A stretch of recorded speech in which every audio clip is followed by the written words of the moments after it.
Assalamualaikum warahmatullahi wabarakatuh.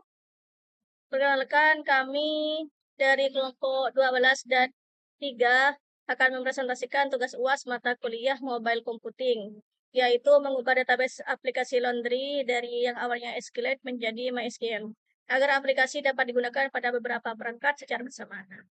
Awalnya aplikasi menggunakan SQLite yang merupakan database lokal Android. Nah, ini untuk apa namanya? Ini awalnya yang menggunakan database MySQL. Nah, database helper di sini ada database-nya. Kemudian, database SQL memiliki keterbatasan karena ada data hanya tersimpan pada satu perangkat.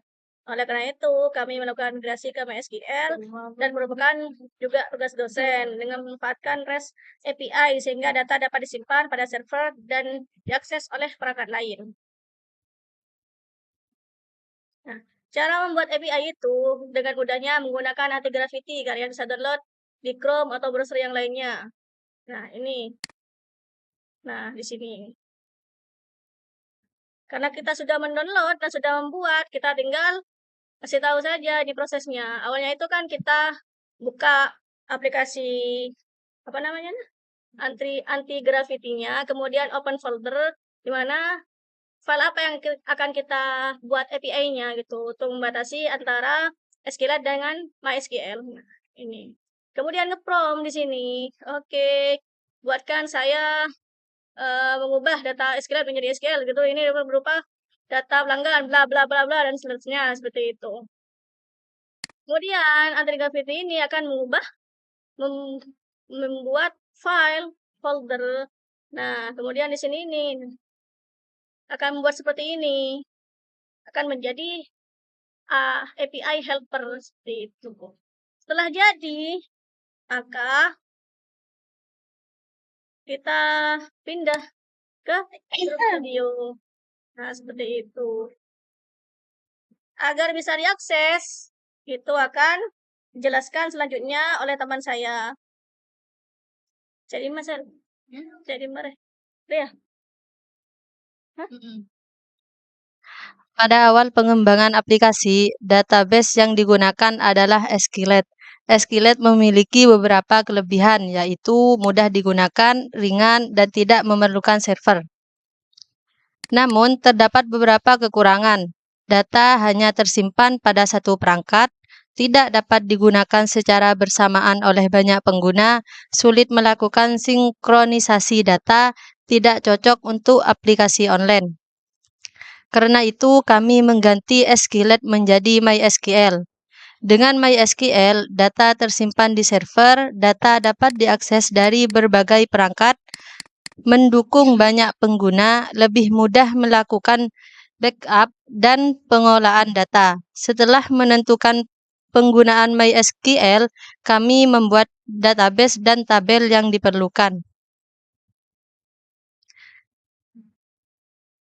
Selanjutnya akan dijelaskan oleh teman saya. Baik, selanjutnya saya akan menjelaskan terkait database MySQL. Selain dibuat, kami membuat REST API menggunakan anti-gravity. API berfungsi sebagai penghubung antara aplikasi Android dengan database MySQL. Tahapan yang kami lakukan adalah yang pertama membuat database MySQL.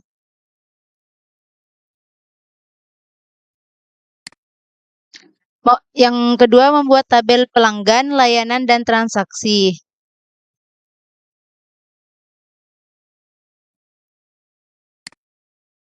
Yang kedua membuat tabel pelanggan, layanan, dan transaksi. Dan yang ketiga membuat endpoint API untuk operasi CRUD. Dan yang keempat menguji API hingga menghasilkan data dalam format JSON.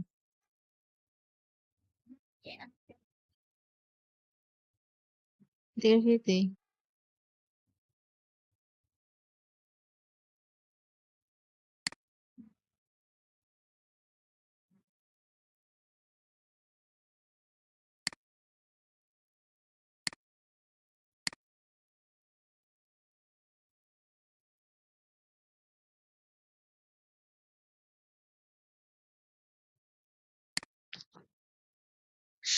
Baik, dengan adanya REST API, aplikasi Android tidak mengakses database secara langsung, tetapi mengirimkan request ke server. Server memproses request tersebut dan mengembalikan hasil dalam format JSON. Baik, selanjutnya akan dijelaskan oleh teman saya.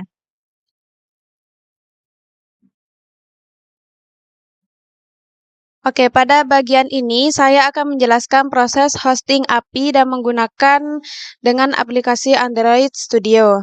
Setelah database berhasil diubah dari SQLite menjadi MySQL dan REST API selesai dibuat menggunakan anti-gravity, langkah selanjutnya adalah agar API tersebut dapat diakses melalui internet. Oleh karena itu, dilakukan proses hosting. Langkah pertama adalah menyimpan hosting. Kami menggunakan layanan hosting yang telah mendukung PHP dan MySQL. Setelah memperoleh domain hosting, kami masuk ke File Manager.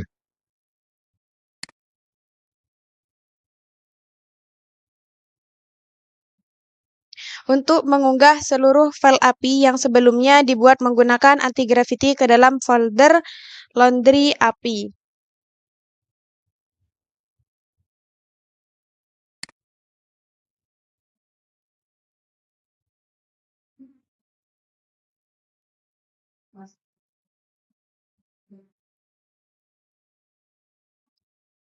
Untuk filenya, ini kami sudah upload. Yang berisi seperti ini. Ada logs, private HTML, public, dan public HTML. Kemudian, langkah kedua adalah mengunggah database MySQL. Database yang sebelumnya dibuat pada komputer lokal menggunakan XAMPP, kami ekspor menjadi file SQL. Selanjutnya, file tersebut kami import ke database MySQL yang tersedia pada hosting. Dengan demikian, struktur tabel dan seluruh data berpindah dari komputer lokal ke server hosting. Kemudian, langkah ketiga adalah mengubah konfigurasi koneksi database. Pada file konfigurasi API, kami menyesuaikan nama database, username, password, dan host sesuai dengan database yang ada di hosting. Setelah konfigurasi disimpan, kami melakukan pengujian untuk memastikan API dapat terhubung dengan database MySQL. Untuk langkah selanjutnya yaitu menghubungkan aplikasi Android dengan API. Pada aplikasi Android Studio, kami membuka file API client. Kemudian mengubah nilai base URL dari alamat local hosting menjadi alamat hosting.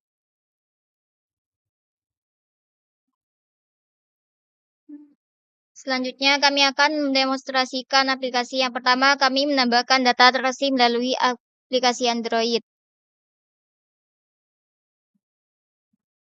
Lalu, data tersebut akan dikirim ke REST API atau API. REST API kemudian menyimpan data ke database MySQL yang berada di server hosting.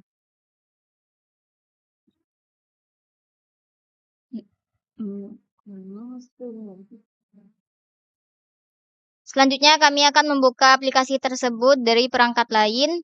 Terlihat bahwa ada data yang sebelumnya dimasukkan langsung muncul pada perangkat berikut.